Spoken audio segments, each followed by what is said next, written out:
Oh, is that right? Hopefully when it goes away. Yeah. Well, you know, some Ready to turn it so you can more of the screen? common, Right, yep, right there. That's it. Alrighty. Frustrated. Dude, that's tiring. I mean, it feels okay, just confidence on it.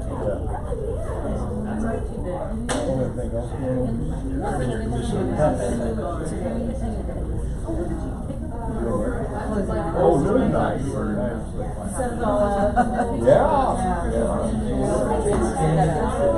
Contract here. I do.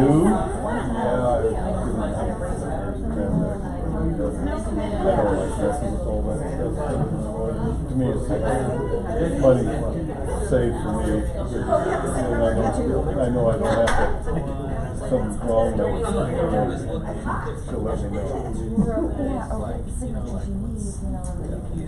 Can you get internet? I'm getting it. Morning. Which network are you connected to?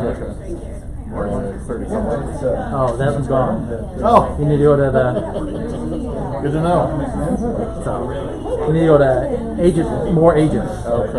And then the password's the phone numbers. I can give it to you. I didn't have a chance to look at your email. 503 353 Yesterday. 6673. Because I knew that I would not have time to get back because I had to move it by. So yeah, forget the Clarity Pub because I think My that's gone. place, Or I had to leave at 3, and I knew I wouldn't be back. So, what are you doing? I have a listing over there, do you? so I had a Oh, buyer it's that 10 o'clock. had it. The latest I could do was talk to them. I'm getting myself. Yeah, and I worked. My real estate still working on So Marvin is, what's right next to Marvin? Because that's where my ex would go for Water. No, well, you know, there's like a big ranch there, like a private ranch. Oh, I Really didn't close to, know. yeah, and that's where I go all the time. I go into Marvin, I have burgers at that one bar. Yes, there's a really nice place there that they have amazing burgers. Yeah. So, but he goes, he's got like a ranch, and he goes and takes me over there. Let's look at the agenda and see what was on it. But Yeah. hopefully something good. You know, I really would like to start Still working now? in that area, honestly. So the sellers that the reason why I have it listed there is because I sold their place in Seattle. Morning. And so it's working. How's it going? Good. Did you see my email about Tillman? Yeah. I called Ike and he said she would take it. Okay. Cool. Eric had sent it to me, but he included Paul, but his lender, Paul, I think he meant you. So I don't know if you saw that. I was like, I don't know why you sent it to Paul, the other lender, unless he was asking you. But Oh, I love it. You're here for the day? yeah. Yep. Keep in mind, I got 2 children here who can do this if they need. Cool. Oh, Nikki's back. All right. Yeah. I think she got engaged. Yeah, I saw that online. So that's awesome. So everybody needs the new Wi-Fi password. Well, a lot of people are saying they can't connect to Clarity Pub, so. I sent an email out yesterday. Yeah, I just wonder if you want to announce it so everybody knows. I'd like to be able to just post that on Facebook. Yes. And then get started here. Tell what Right, because if I put a flyer on there, they're not going to search for it. Good morning, everyone. Let's get started. If you can grab your seat. Good morning. That always sounds funny to me. Grab your seat.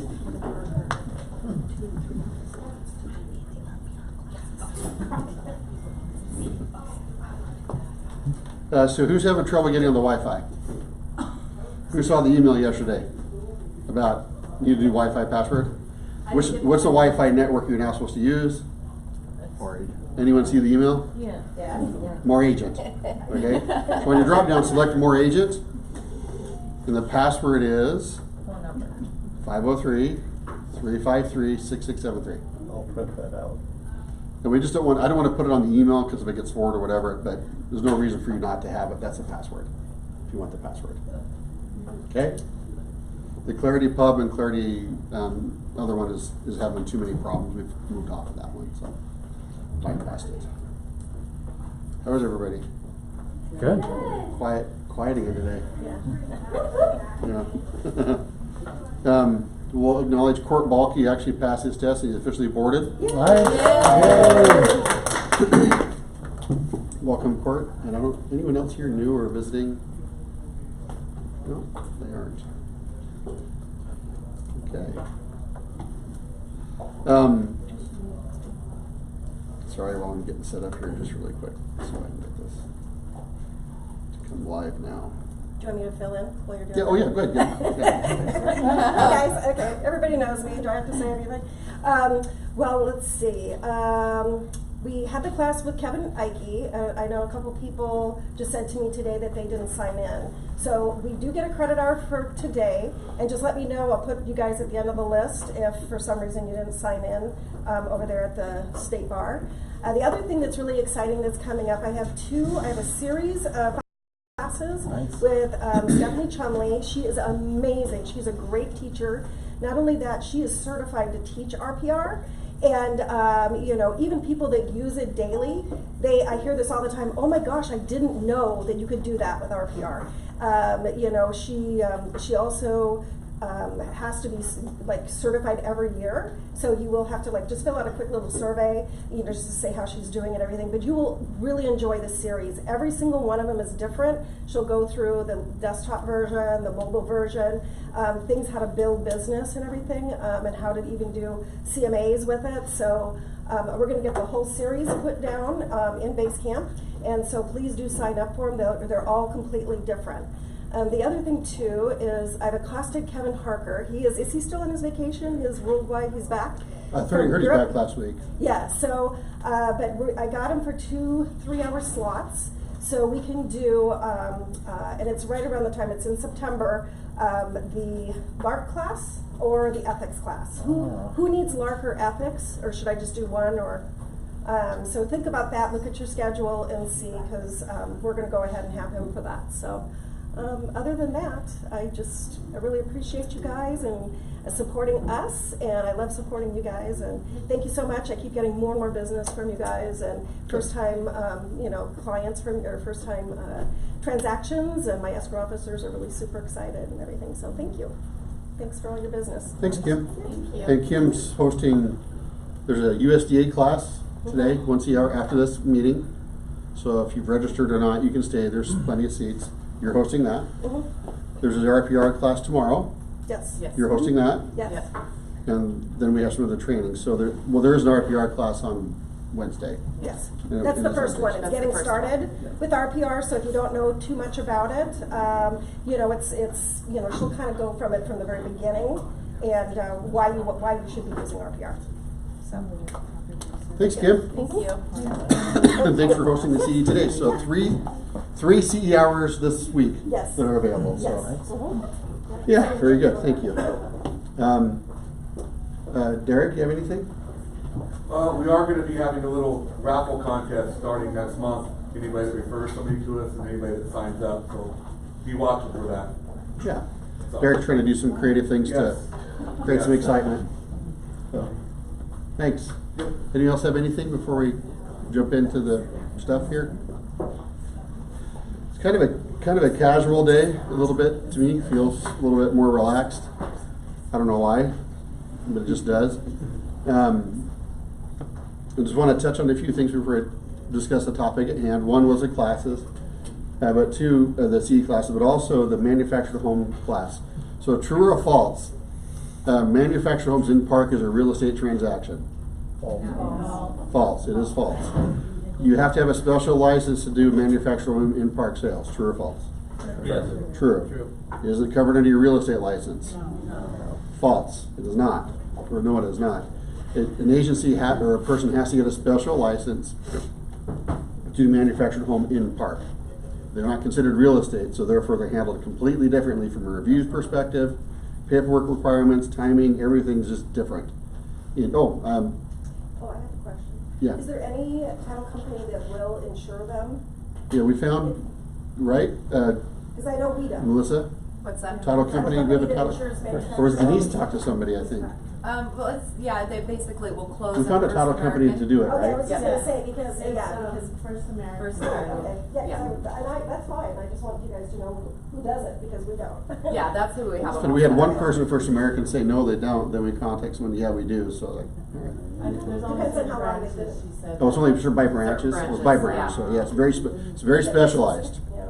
Her name's Shelley Bolthick, right? Matter of fact, if we wanted to go to the point, we could close them we could create our own little escrow thing here and do them. Yeah. That's how separate from real estate it is. So, that being said, if you ever, one of the advantages of being licensed to do, More Realty is licensed to do in-park transactions as an agency, which allows you to do it as we allow you to. To do that, we want you trained to do it, right? You can't just wing it. But what are the opportunities that might bring you, just really quickly? Being able to do that? Referrals from. Referrals, what's that? People who don't have other, People don't have options to buy something else? Quick transactions. What's that? Quick close transactions. Quick close like that. transactions. Or they're moving up, you know, sometimes people will start out in a park and because they can't qualify for a home. Or they have a home to sell. Or they have a They home want to to sell. downsize to a park, and so having a park, the option to do it in park transactions is kind of nice. And you can also accept referrals from other agents who don't have an agency who can do them, right? So there are opportunities and options that being able to do in park transactions. Therefore, or you need to be trained a bit to do before you allow you to do it. You can't just run off and do it, okay? Because it's still the agency, part of the agency. So we have a training class this Thursday. It said 9:30. Was that true on base camp? Yes, we did it a little earlier. Starting at so that we could 9:30, get more time in. there's a manufacturer in-park training class. And so if you want to be part of that, you can. And come join the training. Okay? Yeah. How long are those transactions usually? Okay. What's the time period? I haven't done one. I don't know. Depends on if there's financing involved or not. There's a lot more cash transactions, and those can close in less than 10 days. Okay. Financing, of course, typical 30-day close, but Because with a typical commission on those is about $1,500. Sometimes 500. $500. And remember, you have a split for the house on those too. It's not 100% commission. So, well, for the fire commission, it's usually about 1,000. yeah. Yeah, but the overall purchase price is oftentimes $40,000 to $140,000. So you're not talking about a lot of money anyway. Yeah.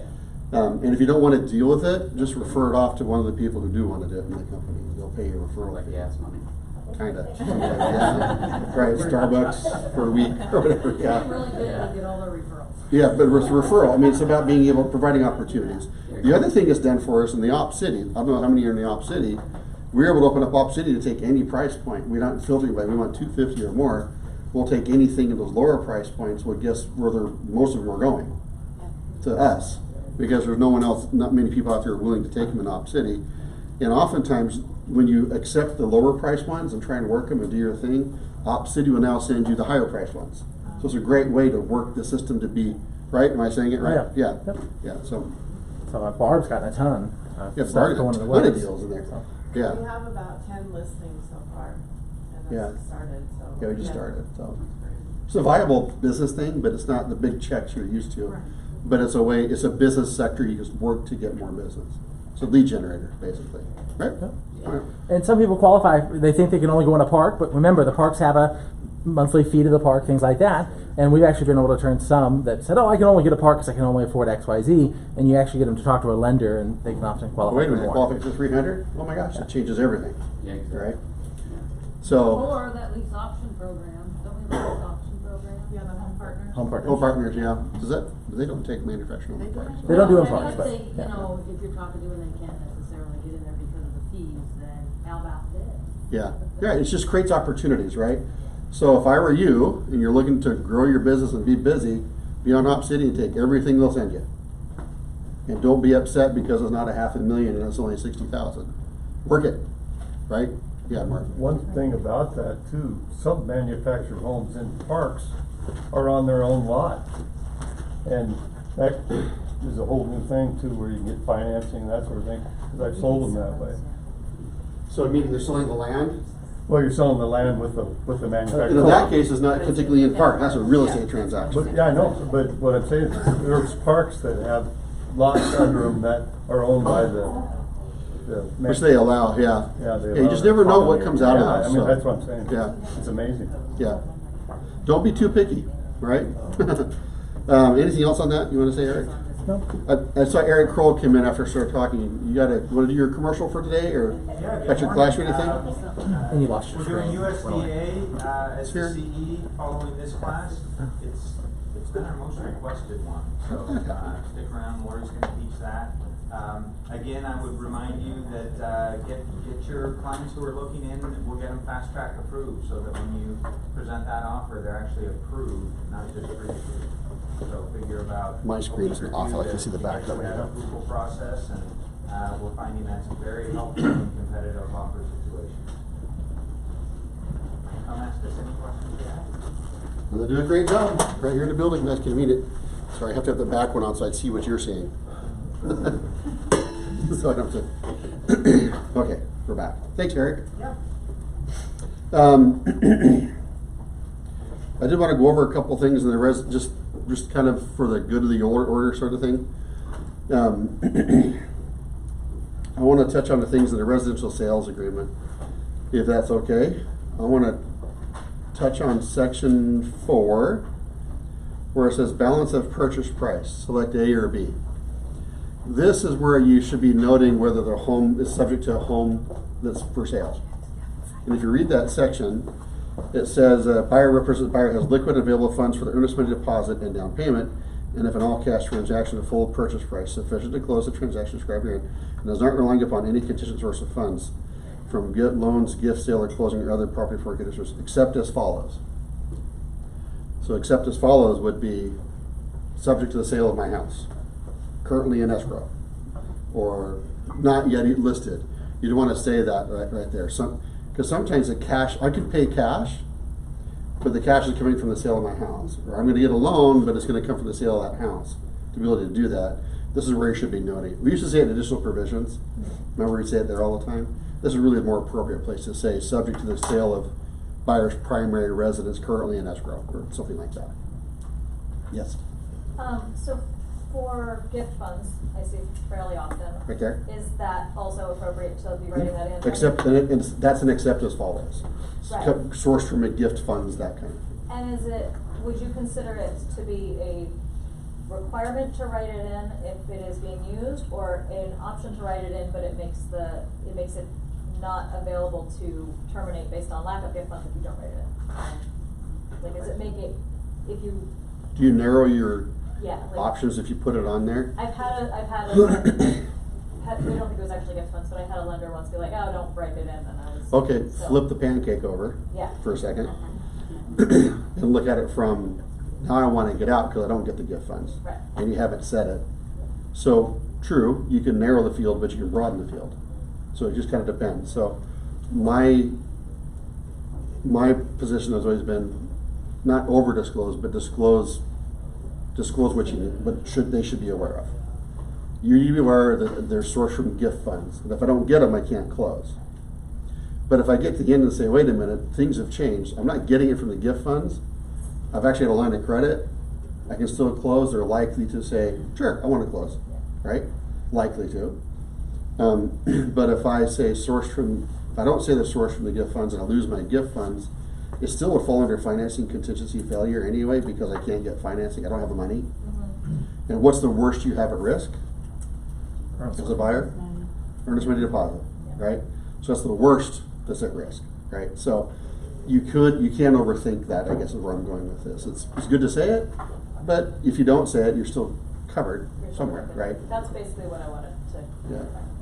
Yeah, but if there's something a seller should be aware of, like, I have to sell my house or this ain't gonna happen, you really should say that's material, right? Subject to close on this time frame or whatever, they really should know that kind of stuff. Make sense? Line 104, I'm gonna come back to some of these other things. 104, this has come up several times lately. We couldn't get financing through Chase Bank, and we're going to switch to cross country, and I'm going to try and extend closing. What do I need to do? By the seller. Well, okay, raise your hand because you guys are all probably right. Dan? I would have to write an addendum and have the seller approve the move before I could make that happen. And does the seller have to approve that change? Yes. Well, they don't. Read the sentence that's highlighted. It says, buyer understands and agrees that buyer may not replace the lender or loan program already selected without seller's written consent, which may be withheld at seller's sole discretion. The seller does not. Have to agree to a change. So why is that? Let's think about the whys. Can you tell me why that might be the case? It's not if you're just changing lenders and the terms and conditions are the same, it's not just an equitable change. If you're That's true, but the seller's supposed to prove it. Could change terms. if you change lenders and or loan program, seller gets to approve that. Yeah. So why would that, Can we do okay? that by email? Just curious. An addendum, I do an addendum. Okay. Yeah, as a matter of fact, attach new pre-approval letter and say buyer is changing loan programs from this to this, and see attached approval letter, we're still good to go. So why would that be important for a seller to be, I saw a hand, several hands, Marv, and then we'll move forward about it. That could delay the closing if you're changing. Has a potential impact on the seller, right? Yeah. Either financially or timing.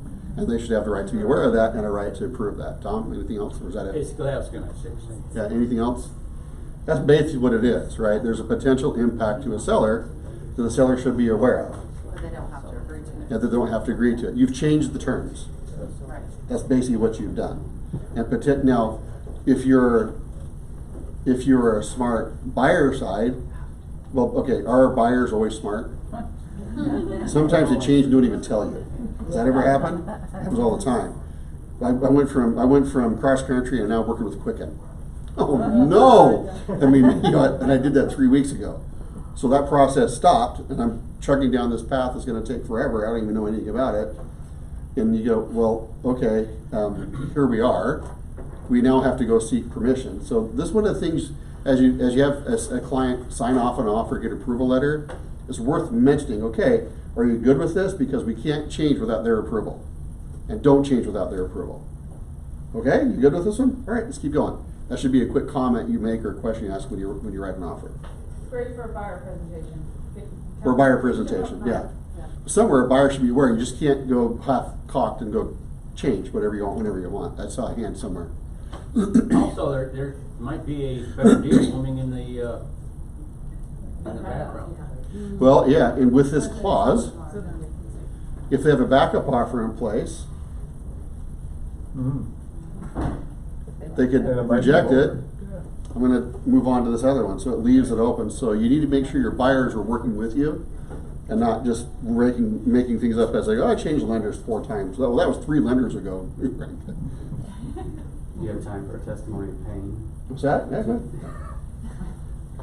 So, yeah, about 3 years ago, I was at an agency and I did a transaction where we were going to do a $510,000 half duplex purchase, and in the midst of the transaction, my clients decided to buy cars. So anyway, so that really screwed things up. At the time, this is 2007, things were really difficult to be able to get closed at the time. So they were extending the close date quite a ways out. My in-house lender for that agency at the time promised me hands down, up and down, that they could do this deal. Not a problem, not a problem, not a problem. So I went ahead and threw the lender under the bus that we were in transaction with, and switched over to these people. That's what you should throw the lender under the bus. Yeah. Because he was taking so long, right? So anyway, we get into the transaction, and they could not do the loan at all. So I had to grovel, beg, plead, and do whatever they could to get this back, to get the original lender back in the transaction again. So if you're going to switch lenders, absolutely make sure that they are people you are trusting. Inform your buyers before Yeah. they ever, as you're doing before you get moving. Great, thank you for the approval letter. Just want to make sure you know that you cannot change this lender or your program without seller signing off on it. If they don't sign off on it, it's a sale fail. So are you good moving forward with this lender? Are you sure? Oh, just a real Yeah. quick plug on that. Next week, on Tuesday, the class we're gonna talk about is the benefits of being true referral partners. So, I'm sure you guys see this in a lot of different ways, but we'll have worked with somebody, we'll get them ready, we know they're ready, maybe even they're fast track approved, they're ready to go, we can close, we can perform, and then they get on the internet, right? And Yeah. they see something from Quicken, and they're like, oh, well, we can save money, we can do better with Quicken. And it's like, first of all, no, you probably can't, right? But secondly, you're now 23 days away from closing this, right? And they'll sometimes pull the plug because they think they're gonna save money, right? So I think the point that was made about having this conversation with your buyer up front and just say, I need you to commit, right? And then the other thing that does is, then they can stop looking on the internet, right? It'll free them up and say, you don't have the choice to change. Yeah. So make a good decision, do it, and then let's get going. And then ideally, you've got a relationship with that lender that you know if they've told you they're gonna be able to close this and close this on time, that they're gonna be able to. And that's not to say other stuff can't come up, right? But that they're not just saying, like a lot of the online places do, or the big banks, the credit unions, essentially it's write your own pre-approval at a lot of those places, right? It's like, well, I make this much, I wanna buy this much, and they're like, great, here's your pre-approval. Well, work with somebody. From someone in who Florida. knows they can buy it, right? So, I think being upfront with that and then letting them know that they're making a decision at that point, they're not making it, they don't get it to make it again 2 weeks before close. Yeah. Yep. Okay, just to point that out, cause I'm getting a question a lot, yeah. It's just to his point, there's a lot to be said in the buyer presentation, educating the clients up front. And what I do is I encourage them to use the internet lenders check them out for a refi, but not now, not for a purchase. Don't risk the house you want. You can say things that kind of scare them out of doing that. I just love the fact saying you can't change, it's not an option. So don't torture yourself by looking. You have to be good with this, and you gotta get this, because there's 4 other offers coming in, you don't have time to go online. I mean, last thing you're hearing as a buyer's agent is hearing they've gone online to get a loan. Yeah, the key is you don't know what your buyers are doing, they think they know more than you, so a lot of times. Everybody knows more than a realtor. We're a bunch of nitwits, we don't know anything. Yeah. And then I just want to point out in 106, following submission of loan application, buyer agrees to keep seller promptly informed of all material, non-confidential developments regarding buyer's financing and time of closing. Just keep the other party involved. Hey, we got our appraisal order. Hey, appraisal came in. Hey, looking good. Just something. Just a little bit of communication from the buyer side to the listing side goes a long ways and actually makes you look really good. It's not hard. The sad thing about this statement is it's not very hard to look really good in real estate. And that's a good statement, but a sad statement. Yeah, it is. Because the bar's in some areas so low, and a lot of it's communication. And so sometimes it's just a quick reach out to the other agent and say, hey, just let you know we're all on track. Looking good. And even if you just do that once a week or something, or periodically, that goes a long way. So it's not hard to look really, really good and to make you look very professional just by staying in touch. Just doesn't have to be anything big, but certainly anything material you need to make them aware of. I just want to point that out. And I knew this stuff would take longer than I thought because there's always so much good discussion. Section 16, who knows what that is? Top of your head. As is. So many people write their offer, or sellers say, we will counter and accept your offer, but we're selling the home as is. Okay, is that a redundant statement? Yes. All homes are as is. Every one of them. Does that negate the buyer's ability to have an inspection? No. Does it negate the buyer's ability to ask for stuff?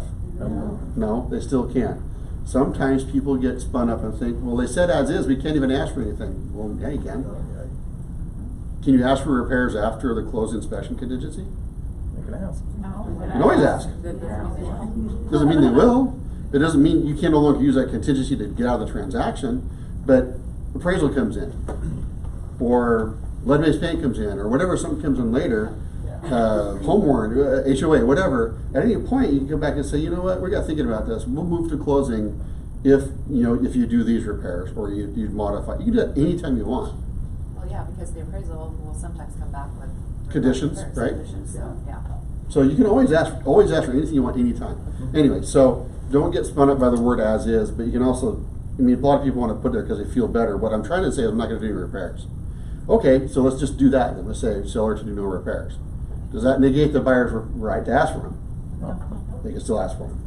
And I tell my clients that too. I can put that on here so you can show how serious you are, but they can still ask for them. And then you have to address it at that point. Doesn't mean, well, I told them no, I wasn't going to do it, but they can still ask. Anyway, so moving on to the other parts. So, our transaction just sale failed. Both the buyer and the seller are trying to claim rights to that deposit. That's happening more and more and more and more and more. I probably got 8 calls on it this last week. We said a transaction sale fell, and the seller says they're going to take the money. Is that an accurate statement? Just why is that statement by itself, even though very superficial, not accurate? Both parties must agree. Because no one can take it, right? So to put your mind at ease, if you have a transaction, the sale fails, no one has the ability to go take that money. Yes, I'm Kim? gonna say too, I've been seeing a lot of them lately too, coming through. There's been a lot of fail sales coming through. What's the? Just market, just the timing of the year, market shift a little bit. It's still a great seller's market. We're still at 2.4 months inventory. But I've been seeing, I get in question more this last week than I have in a long time. What do we do? We're the buyer and the seller's not gonna give it back to us. Well, that's not their call. You know that, right? They just have to agree to sign off on giving it back. So in the sales agreement, it says, let's see if I can find this really quick. Let's see. So to escrow, if you determine that the transaction cannot be closed for any reason, whether or not there is then a dispute between buyer and seller, you are to hold all earnest money deposits until you receive written instructions from buyer and seller, or final ruling from a court arbitrator and as to disposition of such deposits. So escrow is instructed in the purchase and sales agreement and by their legal process that they will not release the deposit until they get something from the buyer and seller that says, here's what we've agreed to. Why do you think that is? Just a quick. What's that? They don't want to get sued. They don't want to get sued. Do you suppose that position is because they got sued at one point in the last couple decades? It's probably why. Is someone said, well, that's our deposit, we had a sale fail. Okay. And the other party said, wait a minute, you don't have the whole picture. Yeah. Now you give us the money. And that's what would have to happen. So years, I don't know how long ago, and it's probably been longer than in the industry. This is the process. Buyers and sellers cannot, or escrow cannot release deposit anyone. So, sale failed, now what, right? The first statement is don't be panicked because no one can just go take the money. And there's a lot of conversation. We could talk for hours on the what ifs and the now whats and how you get there and how to protect. But let me ask this. Let's just ask the question. Who does get the deposit after a sale fail? It depends. Right? It depends on if party's going to agree. Now, let's say in the sales agreement it says if I can't get financing and we can't sort it out, and I as a buyer, does it say right in there that I'm entitled to deposit? Yeah. It does.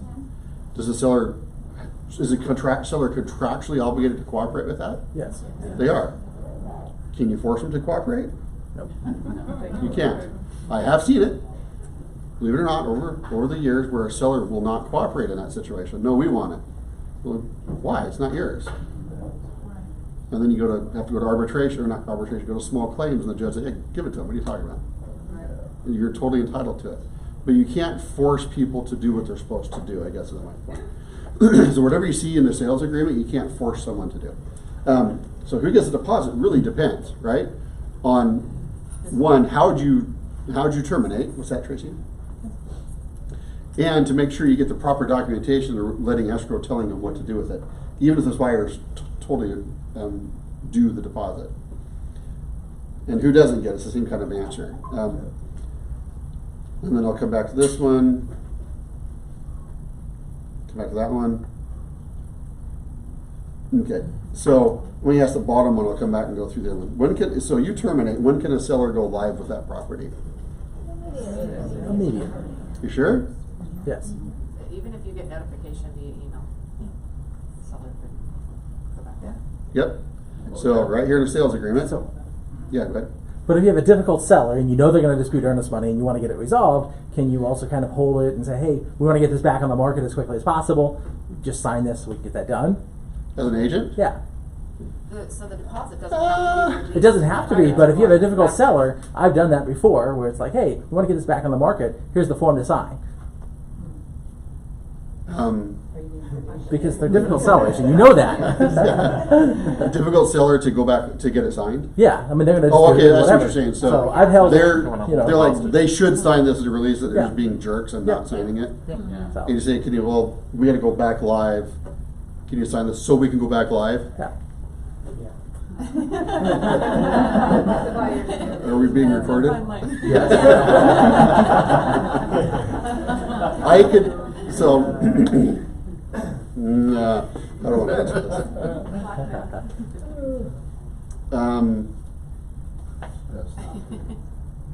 this. It's certainly an option. I don't know. here's my comment on that. If they say no, I want the money and I want you to make it live now, That's a big risk. you just need to make it live. Yeah. You can't really say, no, I'm not going to until you sign it. You can't hold them hostage. We are here to follow their instructions and protect them. Even if you're a jerk, I gotta protect you. And I guess here's how Paul would handle it. And I'm not gonna tell you that would be necessarily the wrong way to do it. And if there's a quick way to say, hey, look, just sign here so we can get the thing, and like, okay, whatever, you won, right? But I wouldn't lean very hard on it. But I might be inclined to say, hey, look, we had a sale fail, they're asking for the deposit back. Can you sign it? And they say, I'm not signing it. I said, well, they're actually entitled to it right here. I'll try and explain why. See right here, it's just gonna cost you time and money. They're entitled to it right here. Clearly they're entitled to it contractually. Think about it overnight and get back to me. That's probably what I would, and sometimes just calm down from there. And then if, it's hard for me, Paul, to say, sign this or we can't go live, or kind of represent that. This is hard for me to do. And Paul, that same on thing, they can call the ombudsman, I can never say it, ombudsman.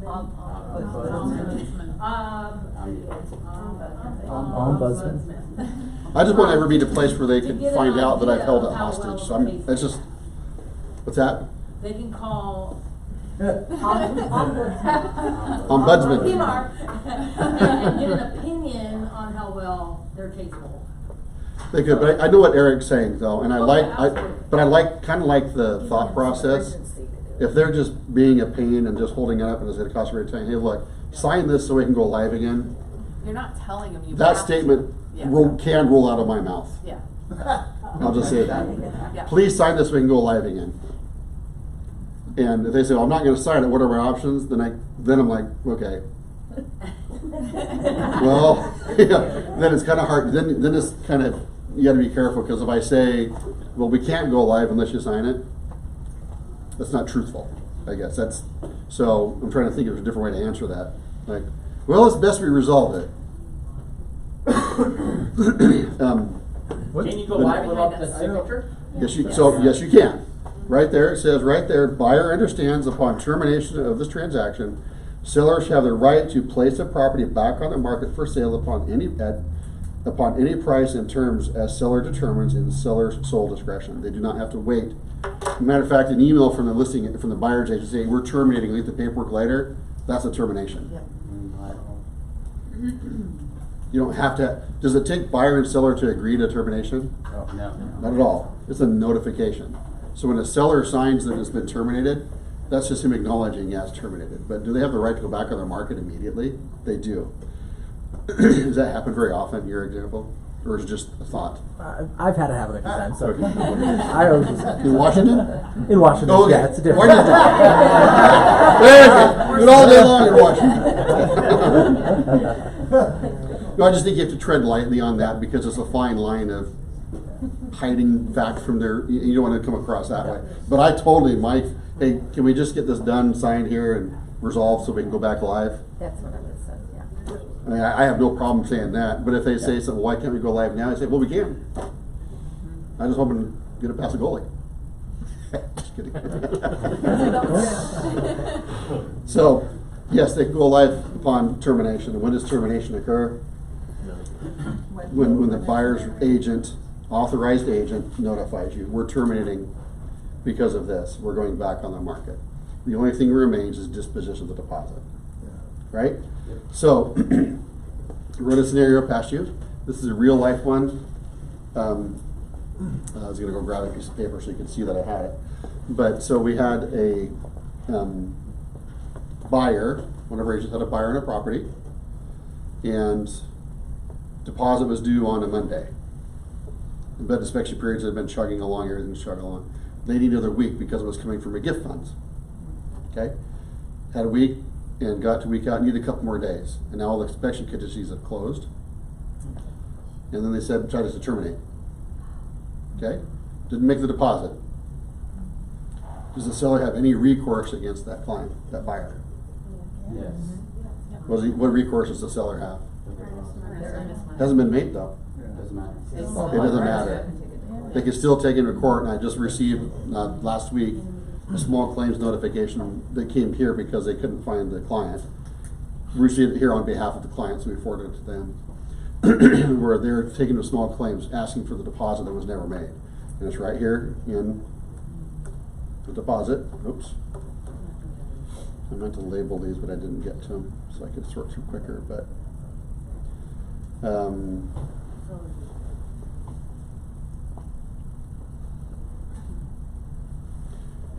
It is the intention of the parties of the seller's sole remedy against buyer for buyer's failure to close this transaction in accordance with the terms of the agreement shall be limited to the amount of the earnest money paid or agreed to be paid herein.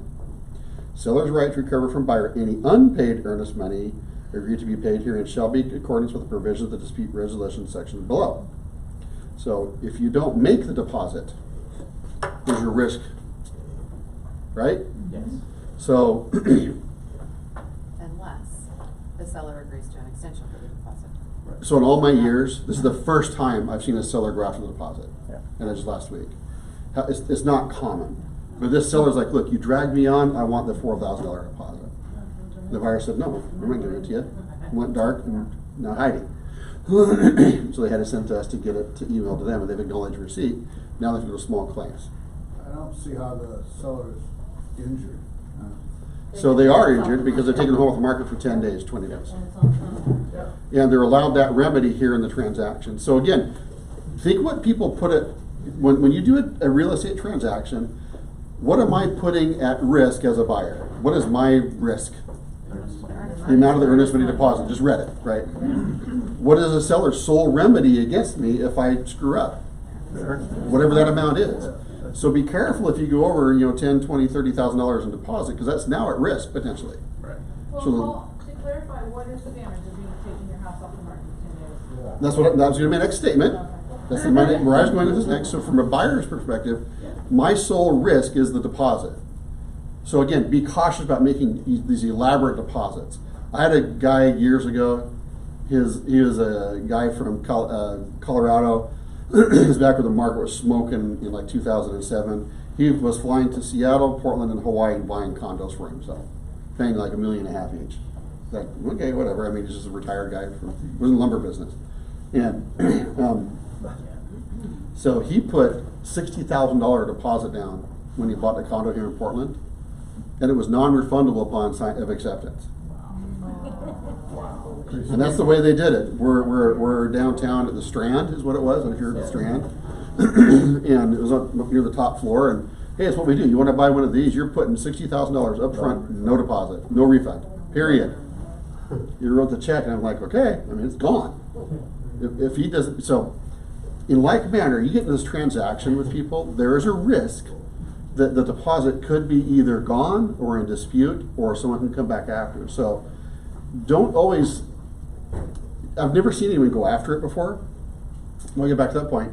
This is the first time, because sometimes you don't make the deposit, you say, look, we've changed our mind, we're not going to move forward. But early on in the first 10 days, what are the inspection contingencies umbrella over that? What are the contingencies umbrella over that? Inspection, disclosure. So early on, you're kind of covered by a lot. This particular one, they just pass all the contingencies. So they just make the deposit. Okay, so now it's just over. So what does the seller put it? So a buyer puts at risk their deposit and escrow. What does the seller have at risk? Time off the market. That's the big one, right? What could they potentially miss out on when time off the market? Other buyers, a buyer that will perform, right? I got carrying costs. I'm not going to carry this another month because, so now I've got it. Now I may have moved. I may have bought another house and I'm carrying 2 mortgages. I may have a job transfer. There's all these maybes you don't know. So therefore, that's why that's written in here that that's their remedy, is should they choose to come after it. Now, if you're smart, back to one of your comments, what time is it? We got to be mindful of time. You want to get your client out correctly and advising them correctly. Don't lean on not making the deposit as your sole remedy just to get out of the transaction, because you want to use the other things, something else. Can you use inspection contingency to get out of a transaction and get your deposit back? It says right in it.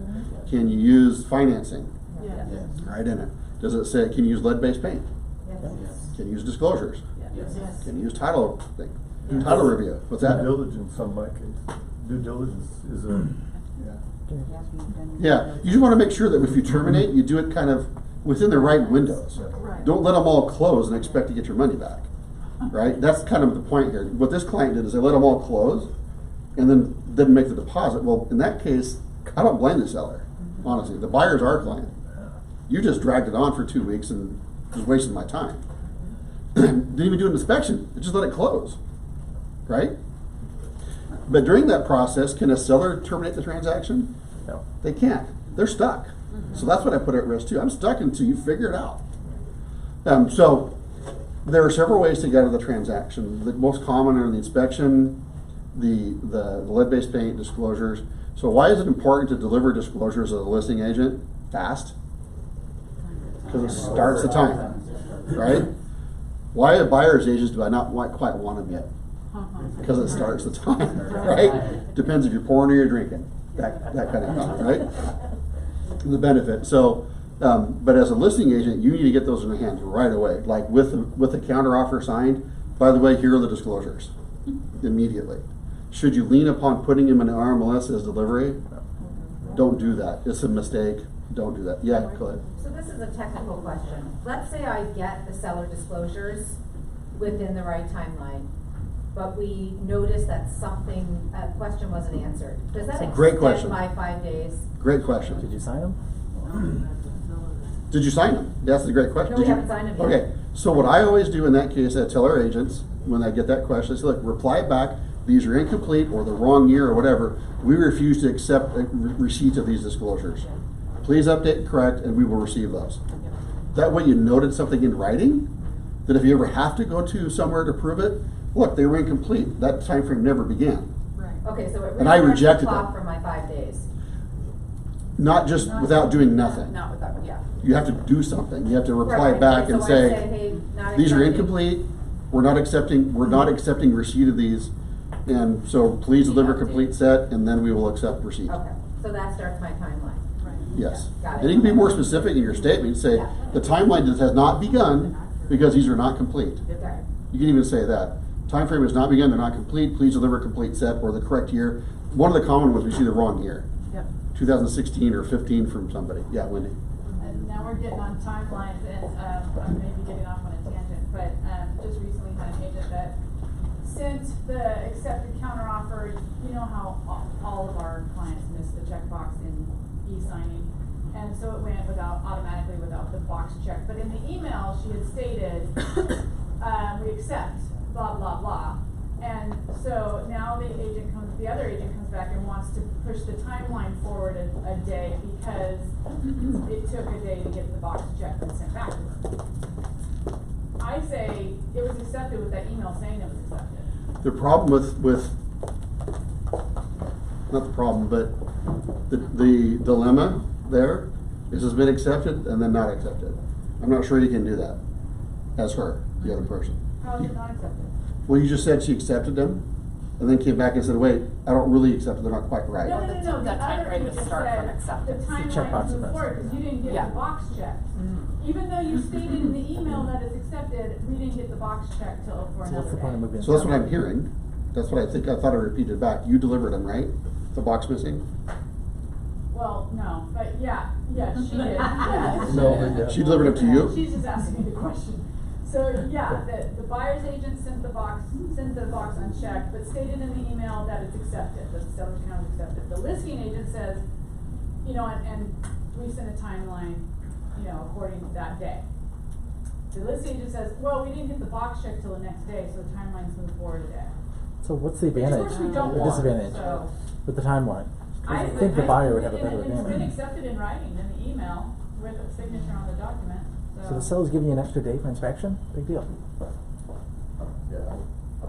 Yeah, I'm just trying to see the downside either way. Well, the downside is giving the buyer 3 more days with the inspection period. But why would the seller care? Huh? It's to the disadvantage of the seller. Are you talking about the? Yeah, but just go with it, that's what we don't want. Why wouldn't you want? Don't worry about it. I don't know what the Just- seller it's- As a buyer, I would want more time. There's a lot of scenarios, but So part of it depends on, one, who do we represent? And does it give advantage to our client? So I keep on asking more questions. Okay, who's representing who? Are you representing the buyer or seller? And you know what I mean? Because I'm going to interpret it to our client's advantage if it's open to interpretation.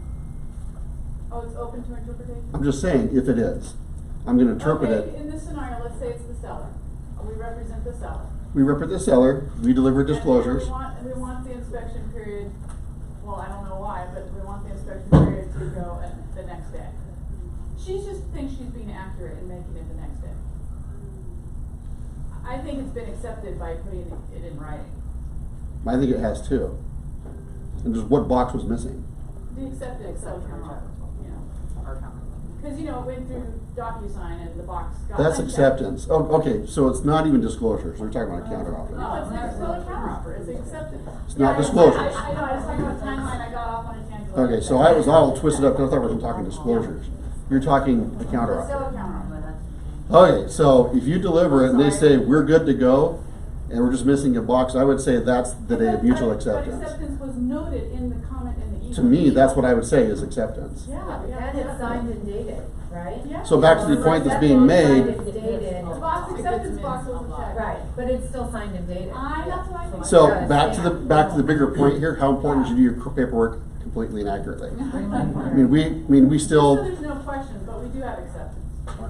if an email, if you as an agent reply back and say, got it, we're accepted, we're good to go, moving forward, that can be interpreted as acceptance that day with that email. You're their agent. Yeah. If you like just say received in the sense that like you receive it and you're gonna look over it and then you see that there's something wrong, that's still acceptable. Are we talking about disclosures now? Either one. Yeah. If you're just saying you receive, like you received. So, okay, so let's run that scenario just a little bit more clear. I'm the buyer's agent. You send me disclosures and I say, got them, I'll get them back to you as soon as I can. And that could be, on the surface, could be interpreted as delivery. However, if I look them over in the next day and go, wait a minute, we're missing stuff, I'm just gonna send an email back and say, look, I can't accept these, it's missing stuff, the time frame has not begun. Let me know when you get me the correct ones. That's what I would do. Now, they might push back and fight me, well, I deliver and say, well, they're incomplete. Then it's just a matter of, that's open to interpretation. Again, make sure your paperwork is complete, so you're not on the side of the one trying to. Trying to interpret. Yeah, you're creating that window of interpretation. Yeah. I think one thing that we need to go over, because I've had this happen 3 times actually in the last couple weeks, that agents are pushing back saying, you know, buyer's agent, for example, say you're representing the seller, buyer's agent is pushing back saying, well, now that we found this situation, sewer scope or whatever, we need updated seller property disclosures. Yeah, how many people are getting that? Yeah. You don't need to do that. You don't That's need to happened do more that. than once No. recently too, where, well, now that you know what's aware, you need to update the disclosure and get it back. You don't have to do that. Unless you fail, Don't. then you. Yeah, you don't have to do that. I know The that, buyer's been up. and that's just an agent not knowing the job and whatever. So just to But be I just more, wanted you to be aware. more clear, Yeah. more clear, I'm the seller. Yeah. Michael is the buy side. You go have your sewer scopes and you have your radon test and they need adjustments. We have had it recently where some agents are saying, you need to go back into your clients, readjust the property disclosures. You don't need to do that. No. And don't do that. You do Because that it. could be interpreted as triggering new timeframes. You would if you put it back on the market. You would if you put it back on the Yes, market. That's when it gets updated. Yeah. How about, different deal. how about if the seller fails to disclose that it's in a flood zone? Do they know it's in a flood zone? They do know it's in a flood zone, they just forgot.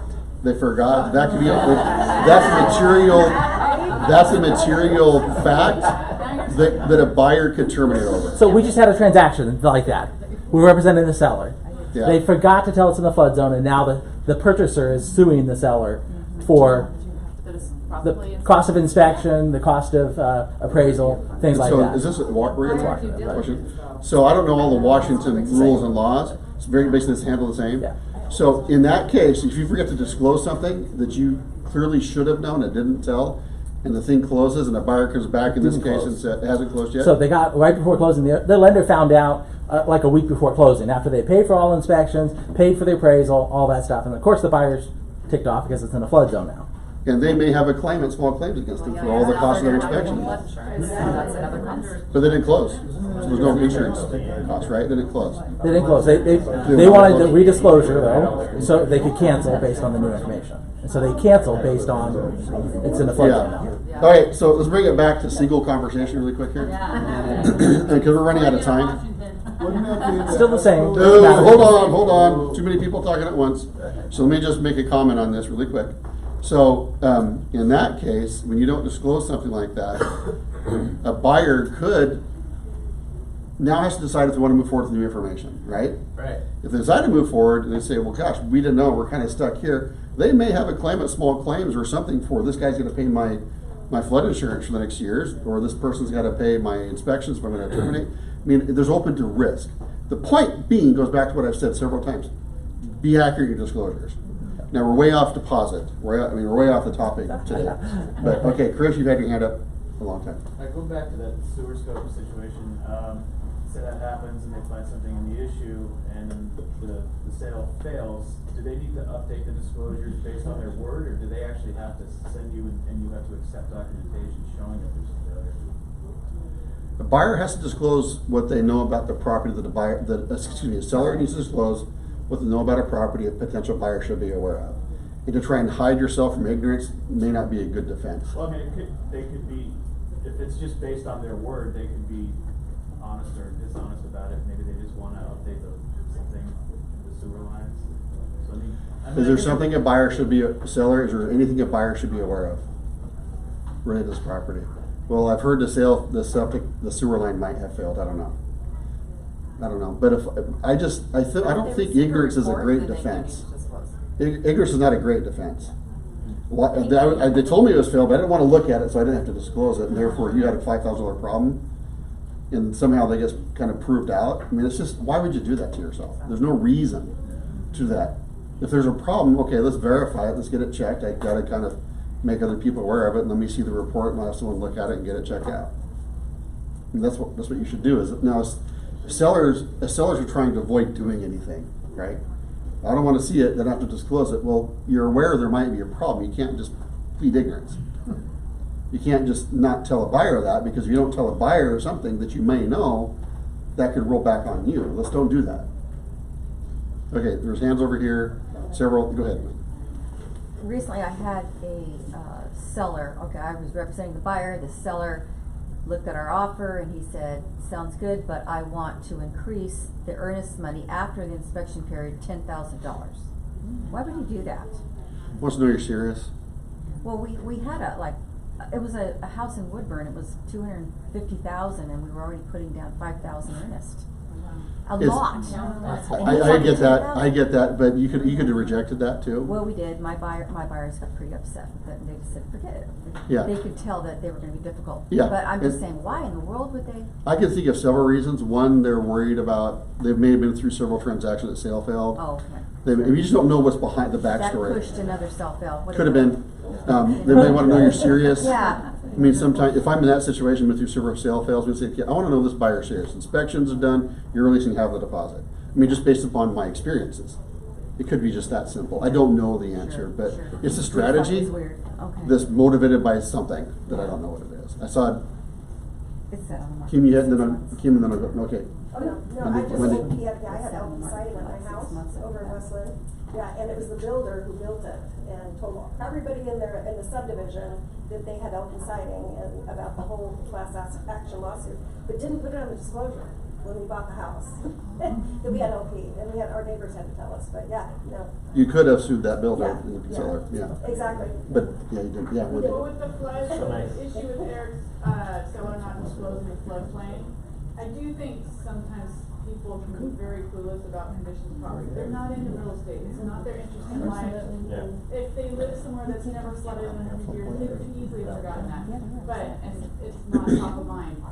But my knee-jerk reaction was, why didn't the lender know that when they first, There's all kinds of failure points. No, and Eric was, I want you guys to know that nobody heard it. Eric piped up and well, he looked at me and said, the flood cert wouldn't be out until close to the end. Yeah. So I didn't know that. Flood cert doesn't happen, is not gonna be, we're not gonna pull that and know that in your inspection period. If I'm a seller though, I'm paying an exorbitant premium on my insurance, and I have an insurance Right. policy. I would say if they have a mortgage on the property, then they have to be buying flood insurance and they have to have it. And I knew that when I bought it. Exactly. And so, and I may have slipped my mind, but, And they've had the house for 30 years. and it could, I'm just saying, it could be the case. There's like lots of, I don't know, floodplain doesn't. And but I'm just saying that I forgot. This is not a good defense, neither. Just like I didn't know, right? You have to.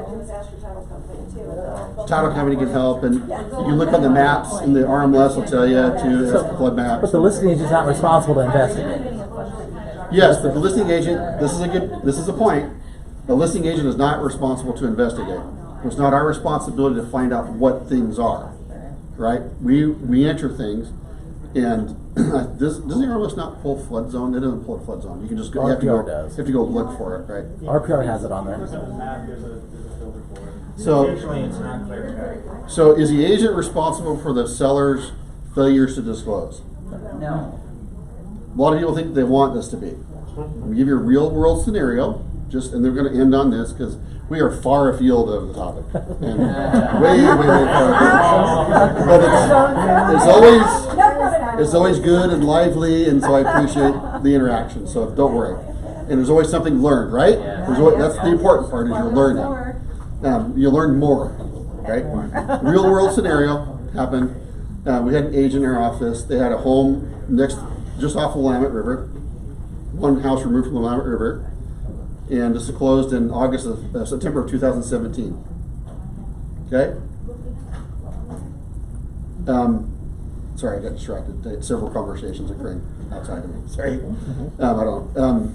So, and in the listing it said deeded access to the Willamette River, just down this little road, right? Before the cash offer came in last minute, wanted to close in 2 weeks. They said, okay, send us what you got on the title, the deed, to send them what we got. Well, this doesn't quite explain it. Well, it's what we got. Well, this doesn't quite explain it, and we closed. Well, 2 months ago, so 22 months later, 23 months later, the agent says, hey, got a problem here about this deeded access. We need to know where the deed access is not sufficient. And say, well, tell the buyer and sellers will talk. It's not our issue. Well, no, it is our issue because we should have, and this is an agent that does 4 deals a year, max. And he owns his own company. It's scary. That's always scary, no offense. And so now he's making it a big deal. And somehow he's making it like our deal.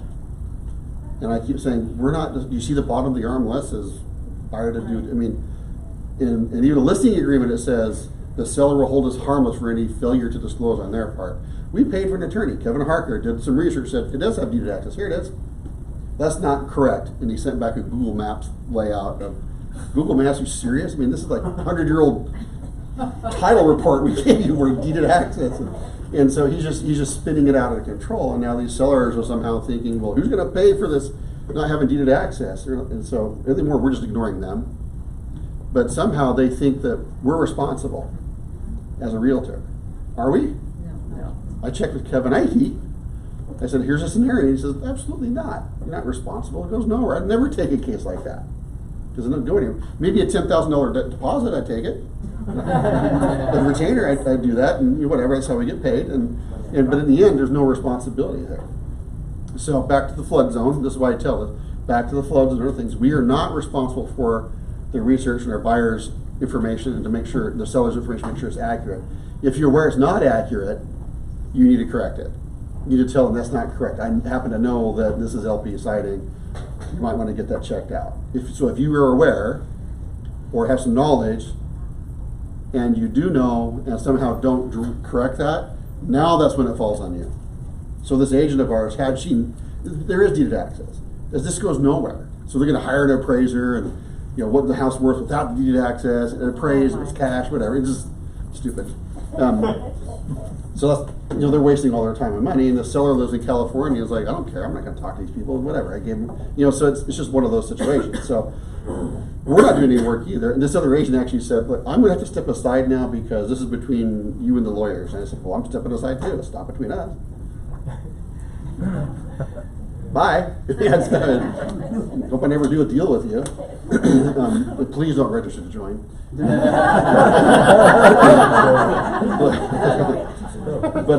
But he anyway. So where's he going with that? So you're not responsible for the things like that. So, but if you know it's in a flood zone, say, hey, we're not disclosing this as a flood zone. You better get that disclosed. Then you cannot hide that even if you know it. Same with inspection reports. If you have a sale fail as a listing agent and you get a copy of the report and through the process you become aware of things and your seller says, well, I don't want to tell them about the sewer line.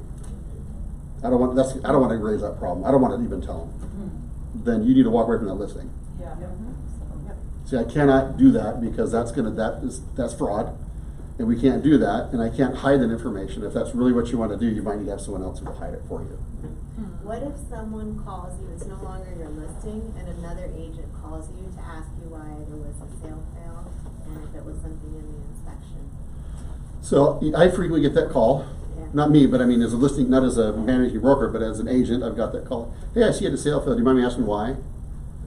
And I'll just say, hey, I don't know, something about the buyer didn't like, or they couldn't come to terms on some repair negotiations.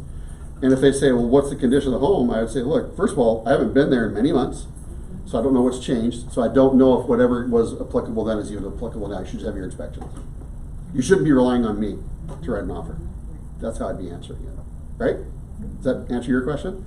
And if it's financing, just say, hey, the sale fell because of financing, couldn't pull it together, whatever. Well, how much are they going to put down? That's not your business, but it just had a sale fell because of financing. You can answer general questions, but no agent should be relying on a prior listing agent information to decide if they're going to write an offer on something. Go get your own inspections. Okay, last thing, because we've got more people showing up outside the company showing up here in a second. But is it a requirement to disclose public knowledge? Isn't there something?